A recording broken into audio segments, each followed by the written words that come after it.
Alors, aujourd'hui, on a Anne Nguyen, qui est une leader dynamique avec une vaste expérience dans les données et l'IA. Anne est convaincue que toute bonne technologie commence par un objectif humain et que l'apprentissage peut et doit être transformé en action positive, percutante, influente et puissante. Actuellement, Anne, tu es la directrice de l'IA au Conseil de l'innovation au Québec et c'est vraiment un plaisir de t'avoir avec moi aujourd'hui. Donc, bienvenue. Et merci de m'accueillir sur ton podcast. En plus, ton ambiance est vraiment super conviviale. On finit l'été d'une super belle façon. Donc, vraiment heureuse d'être là avec toi. Merci. Peux-tu, s'il te plaît, nous parler de ton rôle en tant que directrice responsable de l'IA au Conseil de l'innovation au Québec et quelles sont tes principales responsabilités? C'est une super bonne question. Tu sais, là, ça se peut qu'une fois de temps en temps, je prenne un petit brin de café parce que nos journées commencent quand même assez tôt au conseil. Là, c'est vraiment un feu roulant. Mais il y a quelque chose que tu as dit dans ton introduction qui est venu m'interpeller parce que ce que tu as dit dans la bio, tu sais, toute technologie commence avec une bonne raison humaine. Mais tu sais, ça fait super longtemps que je suis en technologie. Puis cette phrase-là, je pense que je l'ai sortie depuis que j'étais à Sainte-Justine. Puis ça me suit encore aujourd'hui, puis je la trouve encore pertinente parce que justement, dans mon travail au quotidien avec le Conseil d'innovation, c'est vraiment de fédérer l'écosystème québécois en intelligence artificielle. Puis tu sais, on le sait, notre écosystème est vraiment vaste, c'est vraiment des têtes influentes et tu veux avoir des bons influenceurs, surtout quand on parle du futur. Et tu veux aussi avoir des gens capables de coordonner toutes les actions puis les efforts pour qu'on les mette au bon moment, au bon endroit pour avancer de front commun. Et c'est principalement ça mon rôle, c'est de fédérer ce super écosystème d'experts qui a autant des professeurs Yoshua Bengio, des grands universitaires, des super grandes entreprises aussi qui travaillent. Donc, c'est ça qui fait en sorte que c'est vraiment fabuleux comme quotidien, là. C'est super. Est-ce que tu peux nous parler un petit peu ou nous donner peut-être un aperçu du Conseil de l'innovation? Donc, qu'est-ce que c'est? C'est quoi la mission? Qu'est-ce que vous faites? Qu'est-ce que vous entreprenez ici? Bonne Dans... question. Tu sais, le Conseil de l'innovation, c'est pas tout le monde qui connaît sa mission. Donc, le Conseil d'innovation du Québec est vraiment là pour dynamiser l'innovation au sein des entreprises québécoises. On travaille directement avec le ministère de l'Économie, de l'Innovation et Énergie pour venir toucher à 4 piliers différents. Donc, on vient comprendre. Tu sais, souvent, on entend, le Conseil d'innovation vient de sortir un rapport sur la recherche et développement, vient de sortir un rapport prêt pour l'IA sur l'encadrement de l'intelligence artificielle. Donc, nous, on va aller chercher les données, on va essayer de comprendre l'écosystème. On a même le baromètre de l'innovation qui est accessible à tout le monde, où est-ce qu'on gère beaucoup de données, on raconte des histoires sur l'innovation pour ensuite pouvoir conseiller le ministère. Qu'est-ce qu'on peut faire en termes de programmes politiques publics pour que l'innovation soit vraiment dans la culture québécoise, dans les entreprises, puis sert à faire avancer la société. On est là aussi pour propulser, tu sais, avec des formations, avec un réseau des conseillers en innovation qui peuvent aider le développement économique. Puis finalement, on a un bon rôle de promotion aussi. Donc, on est là pour faire rayonner l'écosystème. Ce qui est beau quand on n'a pas de produits à vendre, c'est qu'on est vraiment là pour les autres. C'est pour ça que Luc Sirois, qui est l'innovateur en chef du Québec, on le voit beaucoup sur la scène publique. On nous voit prendre parole à plusieurs occasions différentes, justement pour faire la promotion de tout le bel écosystème dans lequel on est. C'est super. Et je suis super curieux de savoir qu'est-ce qui t'a motivé à rejoindre ce conseil et comment est-ce qu'il se passe ton parcours pardon, jusqu'à présent? Mais moi, ça fait 6 mois que je suis au conseil d'innovation. Je dirais que c'est le plus grand changement de carrière que j'ai eu à date parce que j'ai passé, c'est ça, 18 ans dans le réseau de la santé où c'était très niché, technologie, santé au service des patients. Puis quand l'opportunité est arrivée, parce que je faisais quand même partie des experts qui naviguaient autour du conseil d'innovation en termes d'intelligence artificielle, tu sais, donc l'opportunité est arrivée pour que je puisse toucher de façon plus vaste plusieurs piliers de la société. Mais moi, j'ai saisi cette opportunité-là. Parce que, tu sais, l'IA touche la santé, oui, mais touche le travail, l'art et la culture, l'environnement, même la démocratie. Et moi, m'investir pour créer tout ce qu'on va léguer aux futures générations, à mes enfants, aux enfants de mes enfants, moi, je trouve que c'est super important. Puis c'est ça qui me fait lever le matin, là. C'est une super belle ouverture sur ma prochaine question qui vient vraiment à toucher, parce qu'il y a pas tout le monde sait justement que l'IA s'étend autant dans tous les domaines. Donc, est-ce que tu peux nous parler un petit peu de certains projets ou des initiatives clés en IA, justement, sur lesquels le conseil travaille actuellement?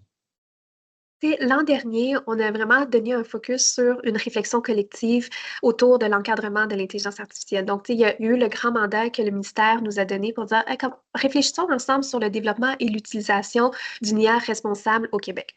Donc, ça a été fait l'an dernier et le pont vraiment important à faire et le focus cette année, c'est sur l'adoption de l'IA. Tu sais, une fois qu'on a réfléchi puis qu'on a sorti les recommandations, comment faire en sorte que toutes ces recommandations-là soient déposées et mises en œuvre dans la société pour qu'on adopte réellement dans l'intelligence artificielle. Donc ça, c'est le grand focus de cette année. Donc, créer de la formation, s'assurer que la population, la société augmente en littératie d'intelligence artificielle. Justement, tu le dis, c'est pas tout le monde qui connaît les champs d'application de l'intelligence artificielle. Parfois, il y en a qui savent même pas que ça fait partie de leur quotidien et tout d'un coup, quand ils s'en rendent compte, ils ont peur.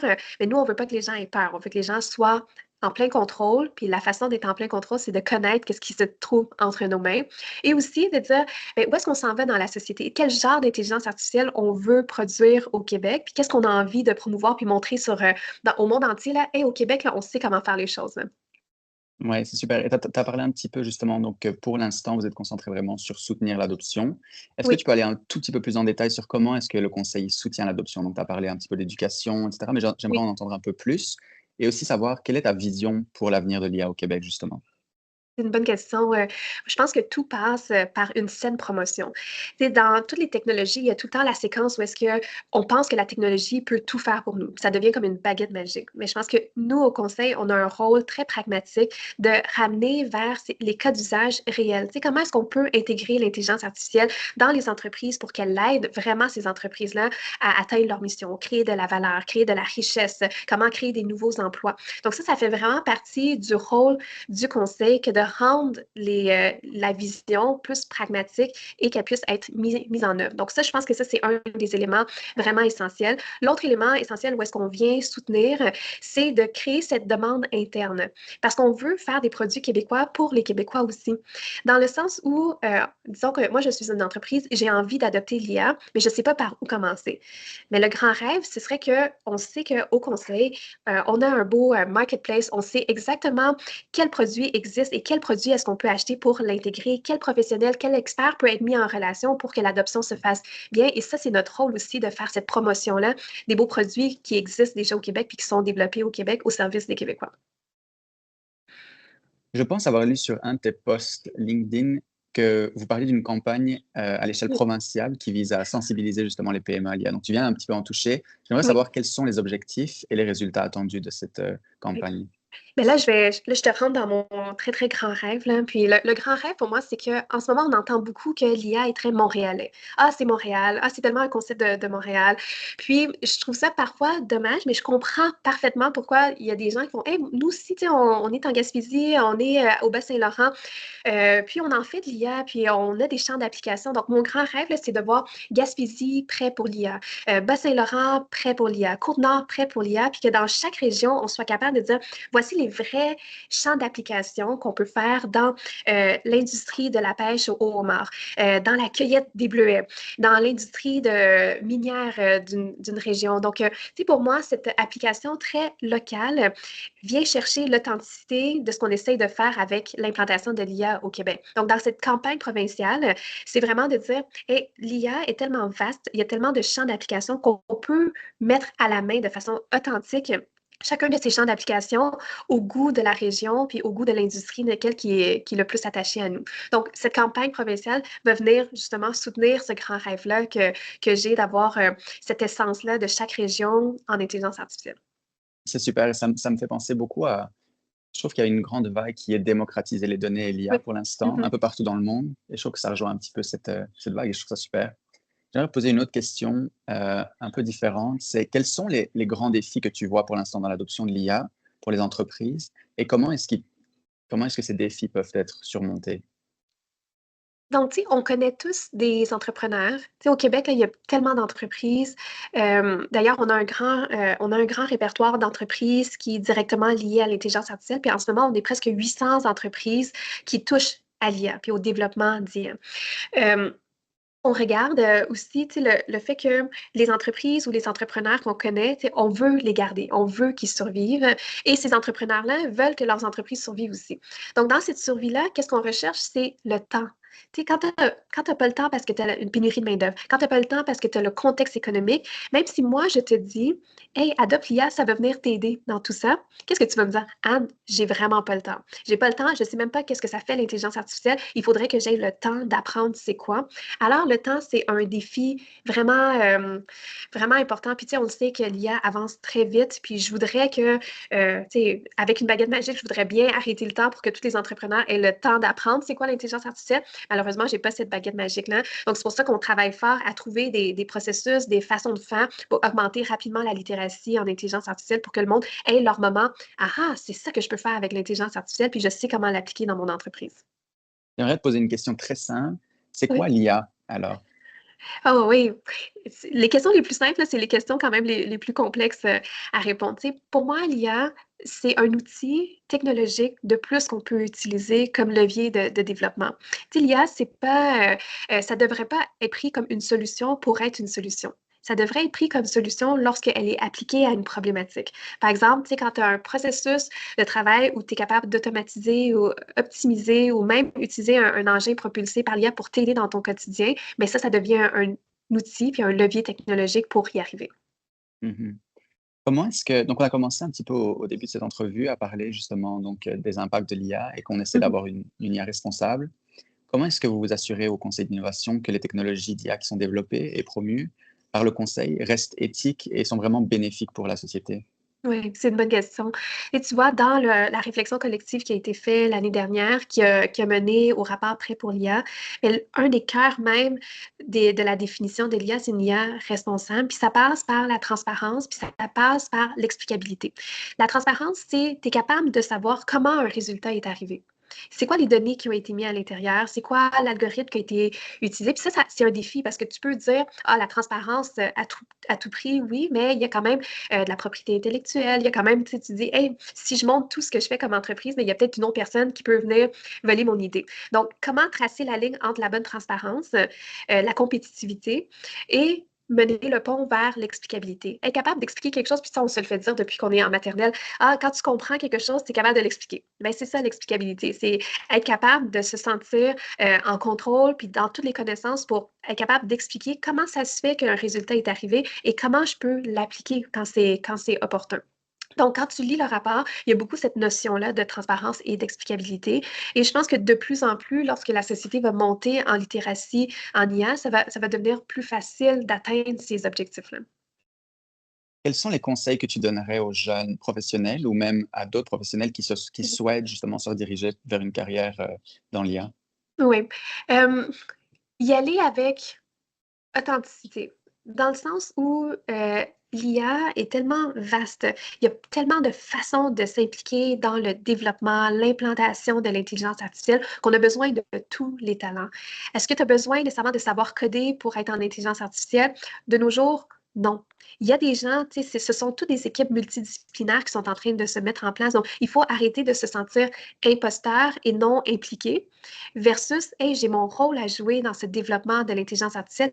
Et si je le fais parce que je suis un bon historien, un bon philosophe, je suis bonne en sciences humaines, bien, il faut le faire. Donc, y aller avec ses compétences, ses intérêts, et crois-moi, il y a toujours quelque chose qui va converger vers l'intelligence artificielle dans le futur même. C'est sûr. Selon toi, c'est quoi les tendances les plus excitantes que tu perçois ou que tu suis actuellement? Il y a deux tendances que j'adore suivre, puis j'ai vraiment hâte de voir ce que ça va donner. Tu sais, le premier, c'est le continual learning, puis l'autre, c'est l'IA quantique. Donc, le premier, quand tu regardes le continual learning, c'est vraiment la capacité d'apprendre en continu sans devoir réentraîner les modèles. Ça veut dire que quand tu apprends, tu n'oublies pas. Tu sais, une capacité humaine là, de dire, hey, moi, je progresse dans la vie. Donc, quand tu prends un humain, il y en a qui sont capables d'apprendre 2, 3, 4, 5 langues, mais c'est pas parce que tu apprends une langue nouvelle que tu en oublies une autre. Donc, où est-ce qu'on s'en va avec le continual learning? C'est de permettre à ces machines-là, par exemple, de continuer à apprendre toujours des nouvelles langues, toujours des nouveaux accents, sans perdre les différents acquis qu'ils ont. Donc, ça, c'est quand même assez extraordinaire parce qu'il y a comme un phénomène qui s'appelle catastrophic forgetting. C'est-à-dire, tu sais, les machines peuvent tout d'un coup oublier qu'est-ce qu'ils ont appris. Donc là, il faut que tu les réentraînes. Mais peut-être que cette voie-là va permettre de passer au-delà de ce défi-là. L'autre, c'est l'IA quantique. Et je ne sais pas si tu connais un peu le quantique, mais on s'imagine quand tu rentres dans une bibliothèque, une capacité quantique, là, tu rentres dans une bibliothèque et quand tu cherches une information, mais tu ouvres un livre à la fois, ok, en ce moment. Mais avec le quantique, ça fait une capacité énorme, c'est-à-dire que tu pourrais rentrer dans une bibliothèque et tous les livres s'ouvrent en même temps et tu es capable de trouver l'information beaucoup plus vite. Donc, tu sais, quand tu appliques le quantique à l'IA, mais t'imagines la capacité de super calcul, de régler, de trouver des solutions à des problèmes hyper complexes. Donc, c'est sûr que ça, c'est les deux tendances qui m'excitent le plus là, en ce moment. Là. Et justement, sur cette dernière tendance que tu as mentionnée, donc il y en a beaucoup qui parlent aussi d'intelligence générale, donc une Mmh. intelligence qui est égale, on peut dire, à l'intelligence humaine, voire supérieure. Mmh. Comment est-ce que tu réassures les gens qui pourraient craindre perdre leur job, leur emploi ou même pour le futur? C'est pas la première fois qu'on passe à travers une crise d'emploi. Tu sais, avec la révolution industrielle, tu sais, il y en a plein qui ont perdu ou ils ont eu le sentiment de perdre leur emploi. Puis oui, ça s'est fait parce que, tu sais, il y a une grosse machine qui a été capable de faire, ce qu'une personne faisait à la main. Mais ces gens-là qui le faisaient à la main, c'est devenu des contrôleurs de ces machines-là. Donc, il y a comme une reconfiguration de ces emplois-là. Puis je pense que c'est assez bénéfique pour la société quand tu le fais de façon élégante puis d'une façon douce, c'est-à-dire que tu éduques les gens à ce qui s'en viennent. Oui, il y a des métiers qui vont changer, mais je pense que c'est quand même important de dire, est-ce qu'on aime vraiment ça, faire de la saisie de données manuelles? Tu sais, est-ce qu'on aime vraiment ça? Tu sais, retournons dans le temps, là. On n'a plus de calculatrice, là. Hein, on le refait manuel, là. C'est terrible là, de faire ça. Là. Donc, quand on avance de cette façon-là, oui, il y a des craintes, mais il y a de la place pour tout le monde. Puis dans le futur, qu'est-ce qui va permettre à l'intelligence machine de continuer puis de bien se développer, c'est la part de l'humain. Ça veut dire les gens qui comprennent les contextes historiques, qui comprennent la philosophie, qui comprennent comment instiguer la pensée critique. C'est quoi la bienveillance? C'est quoi l'empathie? C'est quoi les bonnes questions à se poser? Puis moi, je pense toujours que tu ne peux pas innover sans connaître l'histoire. Donc, oui, l'intelligence artificielle peut faire vraiment peur, mais c'est pas vrai qu'elle peut vivre sans le contexte humain, puis on ne peut pas appliquer ces résultats s'il n'y a pas un humain qui dit ça fait du sens ou ça fait pas de sens. Je suis vraiment d'accord. J'aimerais te laisser le plancher pour partager une ou plusieurs dernières choses avec nos auditeurs à propos de ton travail, de l'avenir de l'IA au Québec ou vraiment ce que tu veux. Merci en fait d'ouvrir cette question-là. Tu sais, tu sais, là, tu me vois parce que tu sais, on a la chance d'être en 2024, puis Teams fonctionne super bien, même si tu es au Costa Rica, puis moi, je suis ailleurs. Donc, tu sais, je pense que tu te rends compte que je suis une femme en sciences. Tu sais, je suis une maman de deux enfants. Tu sais, je vois où est-ce que la société avance. Je vois les gens, tu sais, je vois une certaine fracture numérique qui peuvent se créer parce que les gens ont soit super peur, puis ils ferment la porte à l'IA, mais moi, j'encourage vraiment les gens à avancer parce qu'on a besoin de tout le monde. Tu sais, on a besoin de diversité, on a besoin d'inclure plein de gens avec des backgrounds différents autour de la table de l'IA pour que ça fonctionne puis que son implantation se fasse de façon bienveillante dans la société. Donc, moi, j'encourage beaucoup les femmes, j'encourage beaucoup la diversité, j'encourage tout le monde qui a un apport et un intérêt à s'investir dans le développement de l'intelligence artificielle parce qu'encore une fois, c'est vraiment la seule façon pour qu'on puisse l'implanter de façon durable dans la société. C'était vraiment une très belle dernière parole et c'était vraiment un plaisir de t'avoir avec moi aujourd'hui et de parler avec toi. Merci beaucoup, Anne. Merci à toi, Sacha.